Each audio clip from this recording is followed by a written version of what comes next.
Hey, this is Steve Ceflu, and welcome to Lifestyles. Happy New Year! We're starting off the new year with a bang. My very first guest is my very good friend, Suzanne Michelle Curran-Stymist. She's an award-winning actress, director. She's all over Slidell. You mentioned theater, and everybody says her name. And she's directing a show at Cutting Edge Theater. What's the name of it, Suzanne? Tell me about it. It is called The Heartbreak Henry. And what's it about? It's a new one, right? It is a brand new show. It's only been performed once before, and we are so lucky to have it. John Case, who many of your listeners will know, saw this at Oxford, Mississippi, at Ole Miss, and started talking to the author, and they had mutual friends. Well, it turns out that John calls and tells them all about the work that we're doing at Cutting Edge and how good we are, and this play is in process, and hopefully it's going to end up on Broadway. And they agree to give it to us to help workshop it and get it through, and we are so excited. David Sheffield, who is the author, primarily has worked in television and film. He wrote for Saturday Night Live for 3 years. Especially, he partnered with Eddie Murphy during the Eddie Murphy years. Oh, wow. He wrote the screenplays for Coming to America, the sequel, The Clumps, The Nutty Professor, Police Academy 2. Ooh, so in case you get the idea, it's funny. Just like if you like any of those movies and if you like a good laugh, you are going to love The Heartbreak Henry. What's it about? There's a young man by the name of Jamie Pippin, and he is a freshman at Ole Miss. And is this based on a true story, yes, a true event? Yes, it is based on the author's life, okay. With a few embellishments, I'm sure. And yes, there is actually, the old hotel is in downtown Oxford. Still? Yes. And he... functioning? Yes. Whoa, it's a flop house. And it was a flop house in 1967, which is when the play is set. Right. And it's a coming-of-age story for Jamie. He meets this huge, crazy cast of characters. Now, what is his role? Is he with the hotel? What does he do? He is hired as the student manager of the hotel, and his job is to collect the weekly rents of $4.50 a night. Whoa, big time! And as the owner, Mr. Hightower, says, to get more of the bums out and more of those college kids in, so that they will pay. And we have a pool shark that lives there. We have a couple of waitresses who have a little night job on the side. The visiting professor from out of town with his trophy wife that's played by Steve Ceflu. Yeah, right. You just love having a trophy wife. I know this. Trophy wife. And she's over 21. Yes, she is. Okay. His buddy who's in ROTC with him. So all of these characters are coming out, and they are all a laboratory for Jamie to learn about life, to learn about people, to learn that you need to accept everybody for their own worth and who they are, and to value each and every one, down to old Miss Mitha, who is being played, by the way, by Teresa Augustine, does not have a line in the entire play, but may steal the show as she walks across the stage in her old gray hair and stumbles while drinking witch hazel out of a brown paper bag. Well, but it's a wonderfully funny show, and it's an ensemble show, and a wonderful mix of cast. It's a huge cast. We've got 15 people, and we have some seasoned veterans like you, Ron Brister, Jennifer Elizabeth, Ryan Darby, some really good seasoned people, and then some young people that are up and coming. Trenton Gilmore, who's playing Jamie. Oh, Lord, I first worked with him when he was about 10 years old, I think. At Cutting Edge? No, it's Slidell Little Theater. Really? Okay. Yes, he played my grandson in On Golden Pond. Did he? Yes, he did. I saw that show. Yes, and wasn't he wonderful? Yes. Okay, he's at NOCA now. No. And he's 17, and so he's playing 18-year-old Jamie. and he's delightful, and he's quirky, and he's got all of that wonderful youthful energy, and he's just so eager to learn. And playing opposite him is another young woman who I just love working with by the name of Bergen Luther, who and what does is she in play? talented theater program. She plays his girlfriend. Okay. Coming in from the University of Alabama Okay. to visit, and she does not approve of the characters that are in the hotel. Oh. And at the end, she's doubling a role and playing a candy striper. Oh, okay. So, Now this is set around Yes. Vietnam and Nixon and LBJ. Yes. Is there any political stuff in it? oh, absolutely, as we all know, well, no, as we don't all know, because I had to explain the other night to some people what far out meant. What does it mean? That's before Oh. my time. They were saying most of the cast, the great majority of the cast, were born well after this play is set.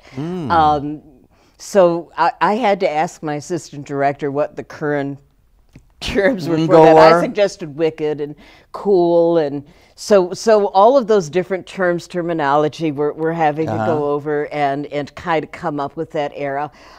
Cassie, who's the housekeeper at the hotel, and probably the most sane person in the whole play. She really runs the place, actually. Okay. Her son comes to visit. His name is Roland, and he is on his way to Vietnam. Okay. And that also brings up the difficulties. I mean, in 1967, race was an issue. The Vietnam War was an issue.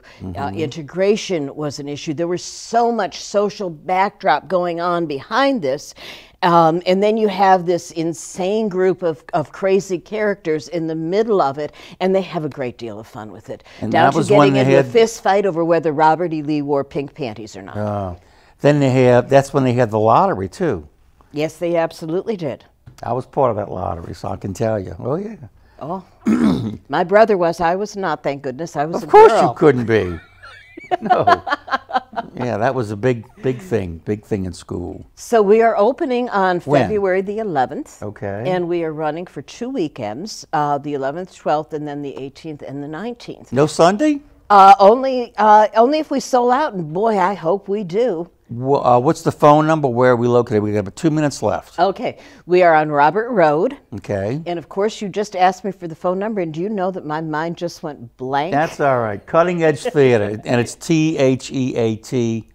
ER. ER, excuse me. 649-3787. I Isn't knew that it would great? come. What is it, 649? 3787. Okay, 985. And just call, and if there's no answer, leave a message, and someone will call you back. You can also go to cuttingedgetheater.com, but you'll save more money if you book directly through the theater instead of through the internet. You'll save all of the booking fees and the ticket fees that all of the services add on to that. You could save almost $5 a seat. And so it's better to call it's an intimate directly. theater too. Seats what, 100 maybe? It seats 100, and there's no bad seat. Every seat is raked. You can see throughout the whole theater.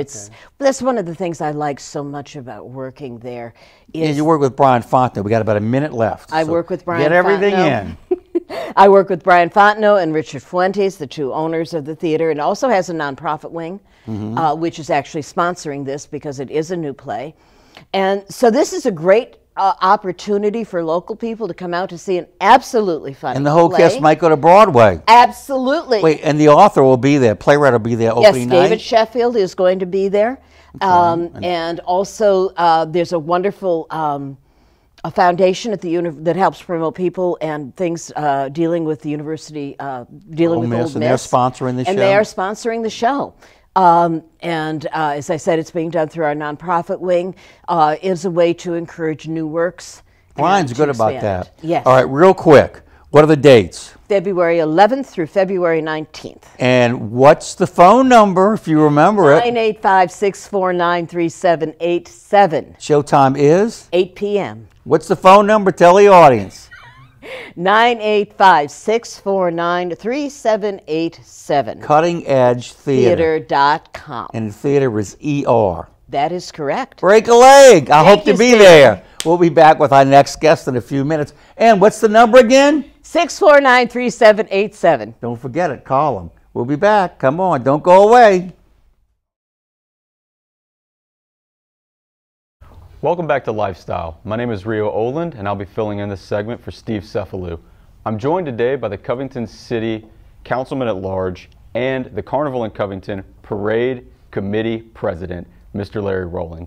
Larry, thank you for joining us today. Thank you. Thanks for having us. Every year, y'all have really taken care of our parade, and we appreciate having an opportunity to talk a little bit about it. Yeah, well, we're excited to have you. And for the viewers at home who don't know, I'd like to tell them a little bit. You are Mr. Louisiana, everything Louisiana, huge Saints fan.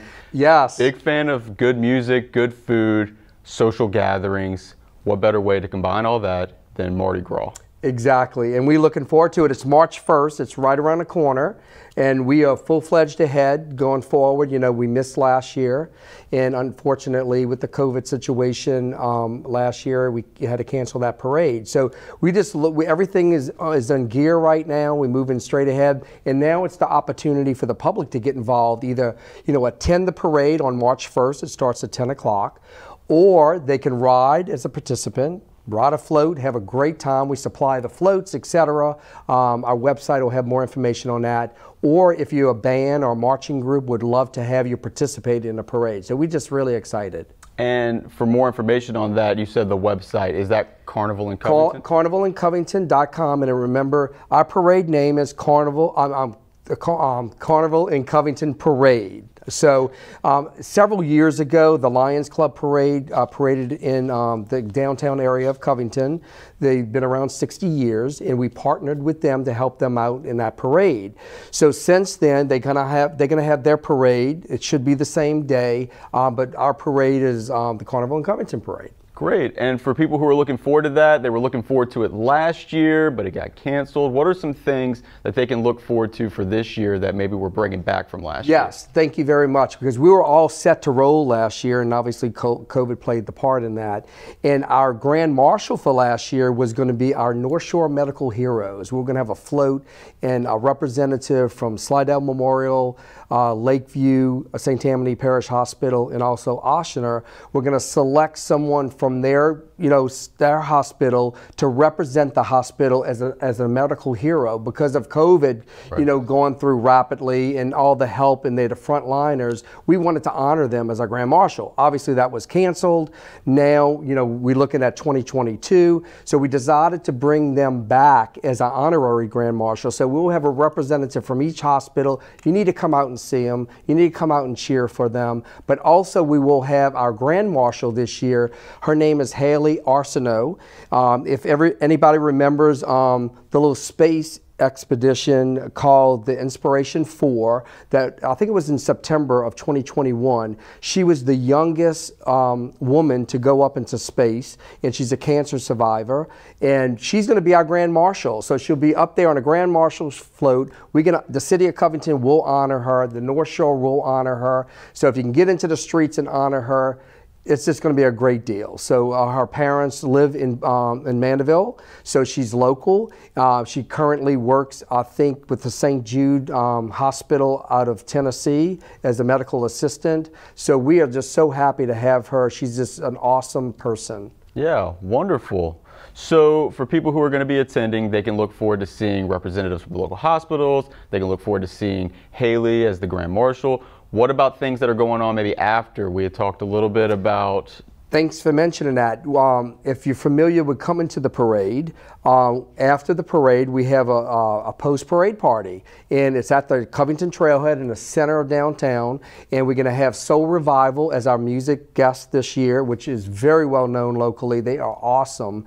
And we're going to have a costume contest that is put on by the Covington Business Association that'll be judged, and that was really successful 2 years ago when we had Mardi Gras, and that's going to be back too. There's going to be food and drink down there, so it's going to be a true celebration after the parade up until around 4 p.m. So again, when we started the Carnival in Covington Parade, the reason why we did this was to have a true destination for Mardi Gras Day. on the North Shore. We know Metaire's there, we know New Orleans is there, and they're huge and they do a great job over there. But some people like to stay more home and more local, and that's why this parade was originally started. And again, this is a destination for Mardi Gras Day, and it's a family-friendly, safe environment. Streets, the kids are playing in the streets. It's just really a wonderful time. Yeah, and I'm glad you mentioned that because I'd like to capitalize on that. Not that Mardi Gras and other places in Metairie and all these bigger places aren't, but this is really a family event. I mean, family event, and I think our crowds were really large the last time we did parade before COVID, and we're expecting just really great things for 2022. I mean, we have a lot of involvement in the business community. You can get involved in, again, riding on the float.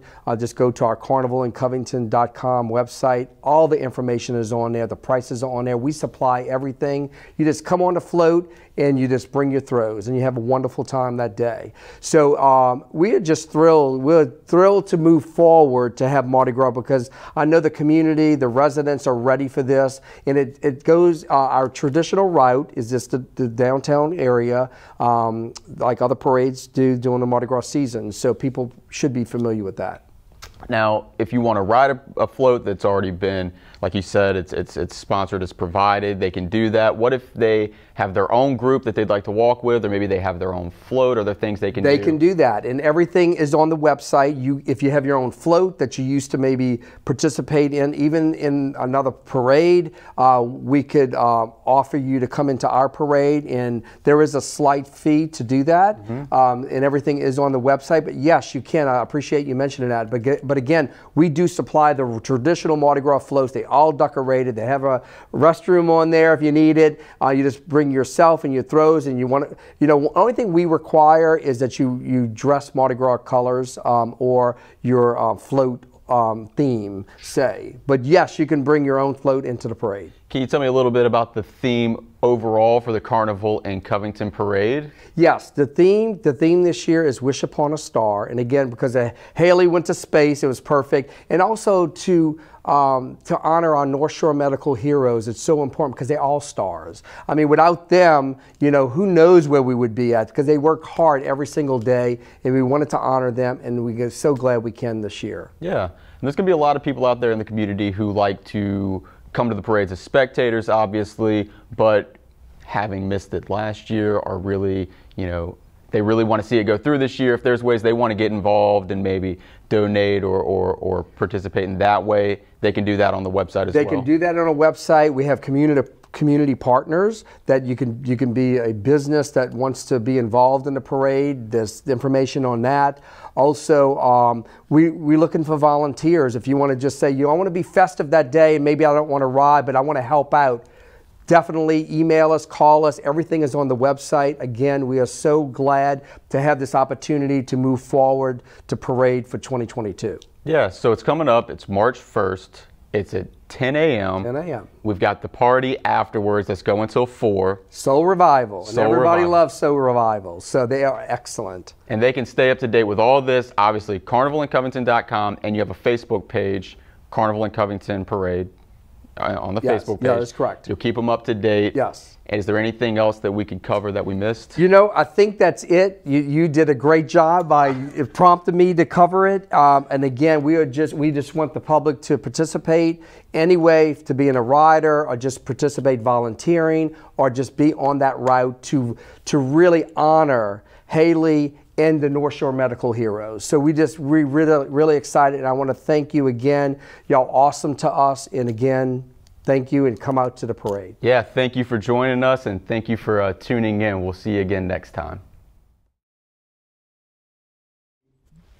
Hey, we're back with Mr. Mason Smith, who is with Safe Haven Crisis Receiving Center, and you are the director? Yes, sir. Tell us about it. What's going on? Absolutely. So we recently opened up the Crisis Receiving Center here in Mandeville. And where's it located? So it is on South Robin Road, which for those of you who don't know where that is directly across the street from Fontainebleau State Park. Isn't it Pat Brister Boulevard? It is, yes, sir. So that cuts right down there, and it's a part of a broader campus, which some of you may have heard is the Safe Haven campus. Right, okay. Yes, sir. So we recently opened up, and what we are seeking to do as the the state's first standalone crisis receiving center, is be one of the first stops for individuals in the parish who need behavioral health services. Okay. So anybody experiencing a behavioral health crisis can come to us, and we will assess them and determine what level of care they need. So we help to determine, is this somebody who is going to stabilize in a matter of days with us, and then we can send them home with whatever outpatient services they need, or will we end up needing to send them up to a higher level of care like an acute hospital? One of the things that we found is that with the traditional method now is anybody undergoing these symptoms typically goes through the emergency room. And the past several years, as we all know, the emergency room's attention has been elsewhere. Sure. So what we're hoping to do is that once the service gets up and running, the psych patients in our parish and in the broader region stop going through the emergency rooms and they come to us. We feel as though this is what we do. We have more training than some other facilities. And we will get these patients, we will determine what they need and do as much as we can. And we think we've been pretty successful so far. We've had an average length of stay of 3 days for all of our patients, which is much lower than what acute hospitals are used to. Okay. How does it work? Absolutely. So, And what are the ages? yes, sir. Great question. So the ages for us are 18 and up. Okay. And whenever somebody comes in, what will happen is they will come into our facility, and within 24 hours, they will see a therapist, a psychiatric provider, a medical provider, and a nurse. Okay. So they will have assessments done by all of these individuals with as early as 4 hours in. Okay. We will feed them, we'll help wash their clothes that they come in. They're coming into an environment that is very calming and relaxing. Because of the renovations that the St. Tammany Parish government have done to the facility, it really is one of the nicest facilities out there. It's very relaxing. It's a low stress environment. It's one of the least restrictive environments out there.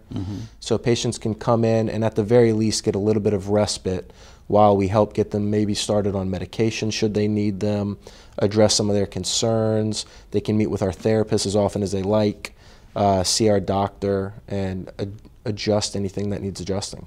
Now you have separate rooms. How many rooms do you have, and how does that work? Absolutely. So we have 23 beds, Okay. which breaks down into 8 separate rooms. Okay. So we do have some rooms that are private for the patients for whatever the reason that they may need a private room.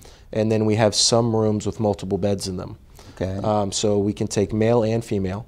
Men would be in a room with other men, women with Right. other women. And, you know, because some of our patients come in with safety concerns, they are very closely monitored for the entirety of the 24 hours. We have staff there 24 hours a day, and we are one of the few facilities with 24-hour clinicians, which I think is very important. Okay. First, is there any cost? And I mean, how does it work? If I think a family member needs help, do I bring them there? Or do they have to be referred by a doctor? Or if I think I need help? I mean, Yeah, so if anyone thinks they that... have to, excuse me, but Yeah. let's just say you think that I need help. A lot of people do anyway, but anyway, and you bring me there and I don't want to go.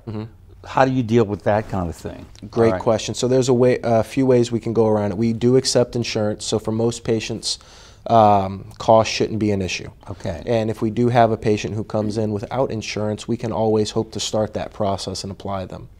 But for those individuals who are interested in coming in, it's very simple. Call 985-951-4715. And what's your website? Website startcore.org.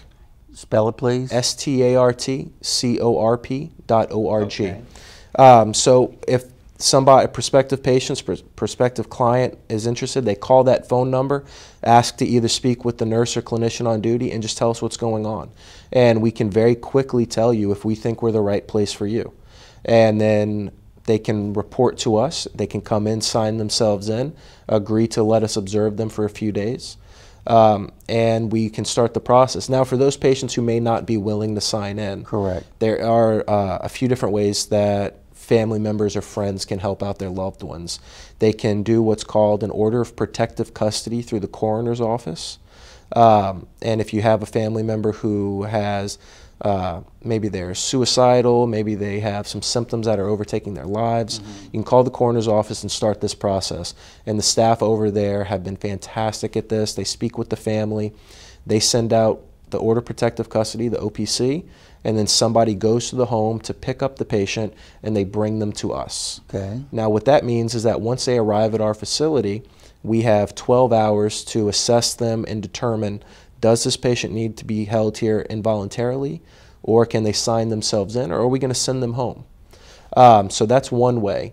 Now another way is you can take them to their primary care provider, to their local behavioral health provider, and if that facility has concerns, they can always do what's called a physician's emergency certificate, a PEC, which would involuntarily hold them, and at that point they can send them to us and they would be on that hold, which gives us, again, 3 days to observe them, assess them, and determine, do they need to be here longer or should they go home, and we can help them with more outpatient services.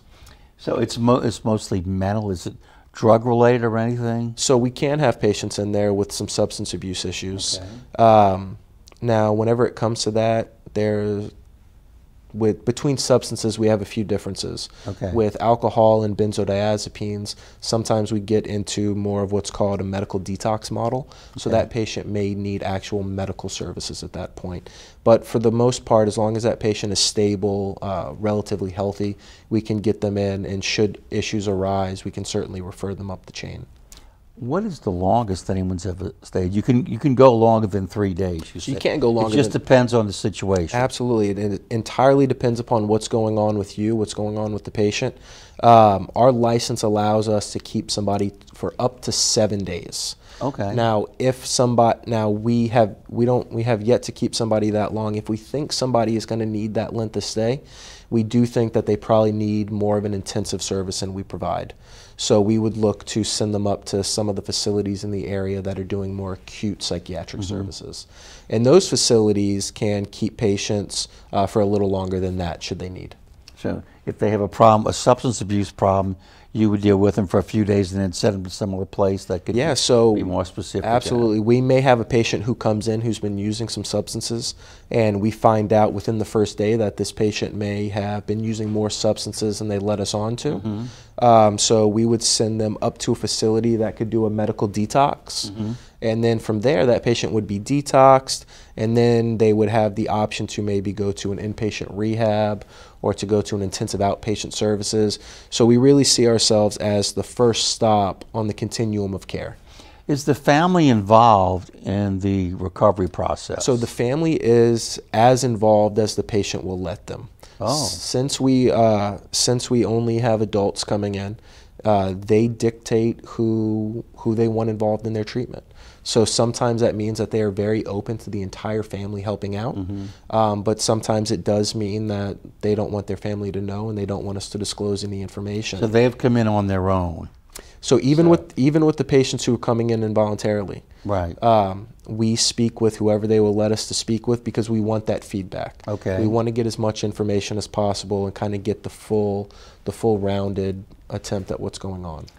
Are you full a lot? So we've been opening up in phases. Okay. So we're starting to pick up, and we expect that we'll start to get to that full mark here in a couple of months. How long have you been open again? I think it's been about 10 weeks at this point. Oh, wow. Yeah, so brand new. A lot of people, though, in this parish have been involved for a number of years. Right. From its conception to the actual renovation of the facility. So prior to us coming in, there were people at parish government, the coroner's office, NAMI, Florida parishes, who did a lot of things that without their help and input, we wouldn't be open today.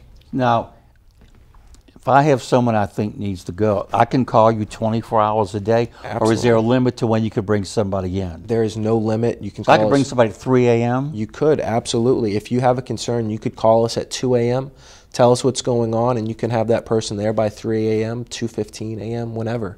And we can meet you, and hopefully we can get everything going as smoothly as possible. And it's always our goal to let those patients come in on a voluntary basis. Okay. We think the more autonomy they can hold in their treatment, the better. And what are the ages again? 18 and up. Okay, so I know 18 is considered an adult. Yes, sir. But what if their parents want to be in the process? The 18-year-old would say yay or nay? That's right. Yes, sir. So that's one of the laws in our country with the HIPAA laws. Yeah. So let's say that patient is 18 and their parents have really urged them to come in, they do have the right to say that I don't want you disclosing any information to my parents. I got you. Hopefully that is not the case, and they let us communicate as much as possible. Okay. We got to wrap this baby up. What's the phone number? 985-951-4715. That gets you right to our nurses station. Okay. And website? Startcore.org. StartCorp.org. Yes, sir. And you are located At 23251 South Robin Road. Which is right across from Fontainebleau State Park, Yes. down Pat Bristol Lane. Open 24/7. 24 hours, 7 days a week. Once we're open, we will never be closed. Okay. And you accept insurance, and if they don't have insurance, If they don't have insurance, they can come in. Hopefully we can get them applied for insurance. We can discuss payment methods. We can go from there. okay. Once again, phone number. 985-951-4715. Website. Startcore.org, STARTCORP.org. You'll be saying that in your sleep tonight. Yes, sir, I will. Right across the street from Fontainebleau State Park. That's correct. Thank you very much. Come back Absolutely. anytime. Thank you. And that is a wrap. Happy New Year. Thanks for coming back. Hopefully we'll be back all the time. All right. We'll see you next time. Bye-bye.